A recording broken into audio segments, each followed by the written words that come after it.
check, check, check, check, check, check. Now with the pawn. Queen takes, and now queen back to f5. Let's take it from this position. Wesley So has white, Carlsen has black. This is from the Skilling Open final. For those interested, this began as an Italian e4, e5, knight f3, knight c6, bishop c4, and bishop c5 castle. This is a very sensible way to play. You get a pawn in the center, then a knight, then a bishop, and you've already castled. In 4 moves, you've got your king safe. You protect your center, and then we're going to jump to this point.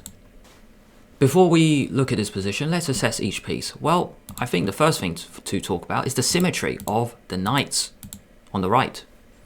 Both sides have 2 knights in front of their king. That suggests both kings are pretty safe. The bishops are also symmetrical, a bishop each on the e file. Let's talk about the pawn structure. Well, these are the only pawns attacking each other. d4 attacks e5. But really, in this kind of position, it's all about all the action on the a file. 2 rooks here.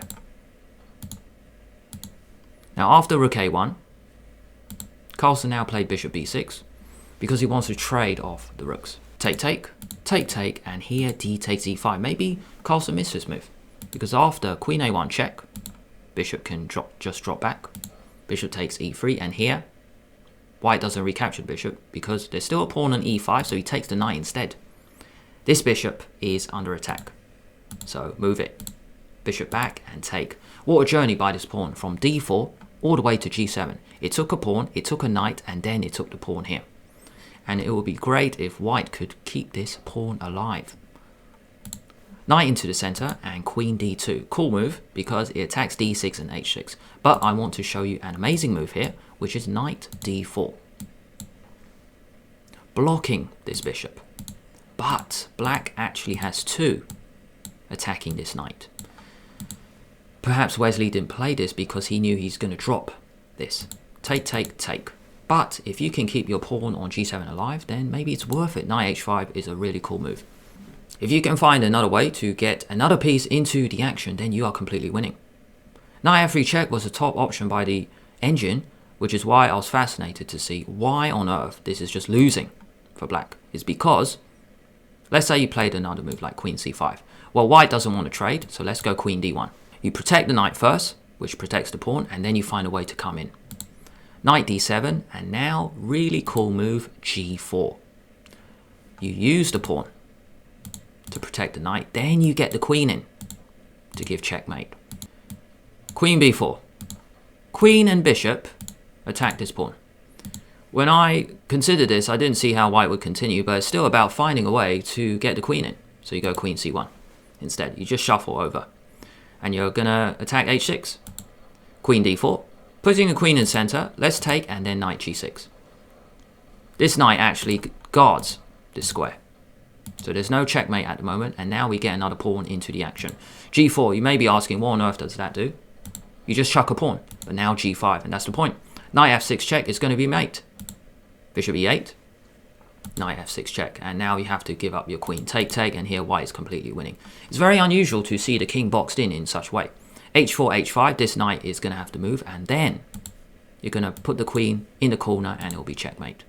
Queen d2 played, take, take, king takes g7, king g2, so then the bishop can move. b4, knight h5, check. Not taking because you get the queen into the game. Knight h5 check. King g6, knight 4 check, king h7, and knight takes bishop. Here, black doesn't take the knight because he takes the pawn first. This is talking about danger levels. If you can attack my queen, then I don't need to take your knight at the moment. I got this idea from Levi Rosman, Gotham Chess, where he talked about danger levels. You attack me, which is a piece of greater value, then I have to deal with this first. Queen f4. Now the queen gets into the action. And black is in trouble. Take, check, check, and here let's pause and assess the position. This bishop is not in the game. This bishop is.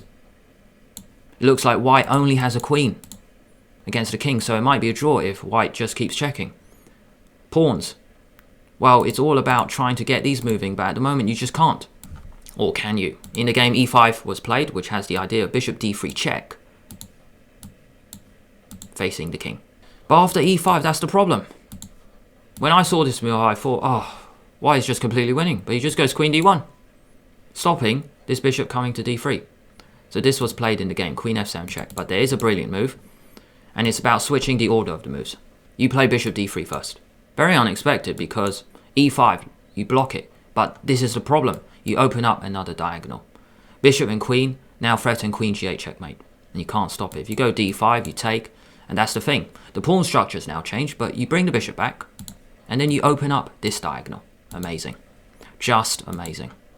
So after bishop D3, Queen D1, let's play the same move, because you can't play E5 check because you lose your bishop. And then white will have to go for a draw. Just keep checking. That's why Queen takes D6 played. You take the pawn.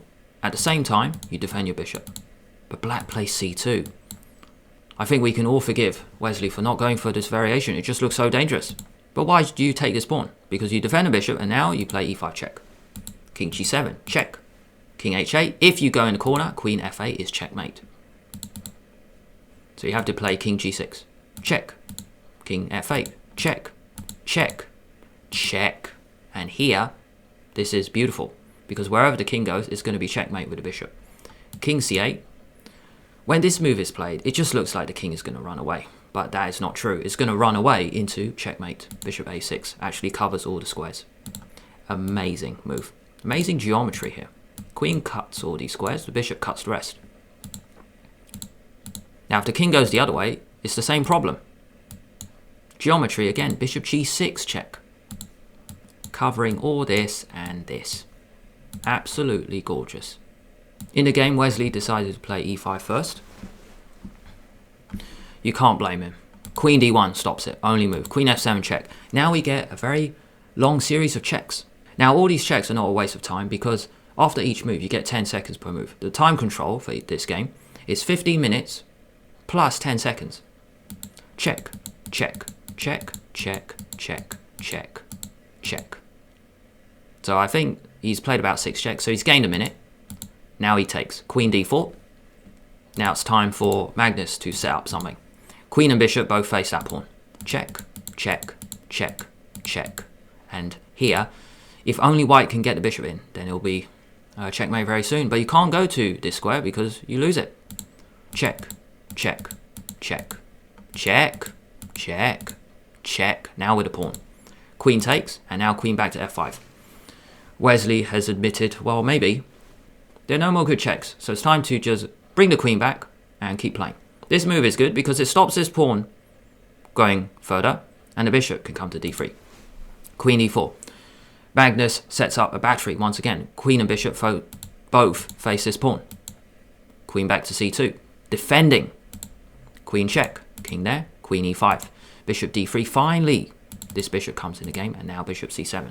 So once again, we see this battery set up by Magnus. Bishop and queen facing king.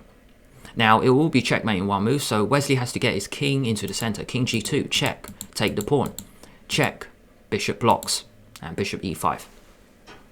Now we're going to see a lot of rerouting, and it's fascinating to see these two players fight it out into this bishop and queen endgame. Queen A2 to the side, check. Queen swings over, so really cool. Just want to show you all these squares. Queen C2 to A2 to A7 to H7, now planning to come in on these squares. When it's an opposite bishop ending, normally you work on the squares your opponent cannot control. Wesley So has white, he is working on the white squares. Carlsen is black, he is going to check on the black squares. Check and bishop D4. We see this again, look. Bishop and queen are going to attack F2. Check. Queen G3. Another passive queen move, but very necessary because you have to stop checkmate here. Bishop F6. Check. Back. Queen here. Offering a trade. No. Queen F4. Back. C5. Check. King D8. Check. Bishop E4. This move again. You're controlling the squares your opponent cannot. Very interesting. King G2 to stop this pawn pushing. Queen D7. Carlsen offers a trade. Wesley says no. King B6, just wanted to highlight the squares the king went on. Queenside. Queen E6, Queen G6, King A5, Bishop F5, Queen D6, Queen E8. Cool move, because it looks like Carlsen wants to get the king in. But Queen E8 is really cool. He's just setting up a trap. If Carlsen played a bad move, king b4, then queen a4 is actually checkmate. You're boxed in by your own pawns. Very strange. Very strange indeed. So queen e8, king back. Carlsen has to retreat the king. Bishop e4 once again. Oh, amazing. We see this throughout. This is the theme of this game.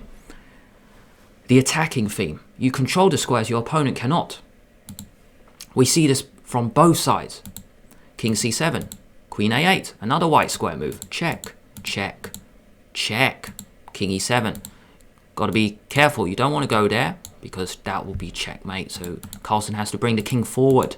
Check. So it's like one of the only moves in the game where Wesley didn't play a check on a white square. He takes a pawn, fair enough. Blocking with the queen, check. And here king f8. Finally, Carlsen blundered. Queen e3 check. I think both of them had about maybe 10 to 30 seconds on the clock. Here, you can move the king or you can block with the queen. But Carlsen actually played king f8. Pause the video to have a go or just let it run. Can you find a way for white to win in style?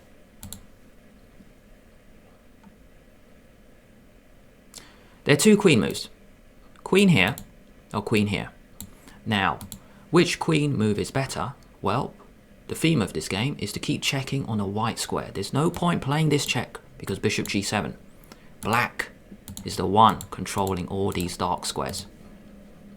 So no, that is the wrong check to go for. Queen e8 check, flushing the king out, king to g7. Queen f7 check, a check on a white square. King there, not on the corner, because queen h7, checkmate. How fitting for a game to end on a white square. We shall see. King h6, queen h7 check, flushing the king out. Queen h5 check. What a surprise. A white square check. And here Carlsen resigned in frustration, and we can see Wesley So smiling on camera. Pretty cool facial reactions from both players. The reason is the king goes to f4 and we can appreciate the geometry, or you could say the way the king was flushed out. The queen started on e3 to e8 to f7 to h7 to h5 and now checkmate in one move. Pause the video to have a go or let the video run. Can you find checkmate in one?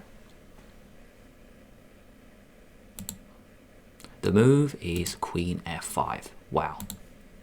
Let's appreciate this journey one more time. e3 to e8 to f7 to h7 to h5 and now to g5. Gorgeous, crazy geometry. Thank you so much for watching all the way until the end. If you enjoyed this video, why not give it a like and subscribe to the channel at the same time. Make sure you hit that bell, then YouTube will let you know when I release another video. Thanks a lot, and I will see you later.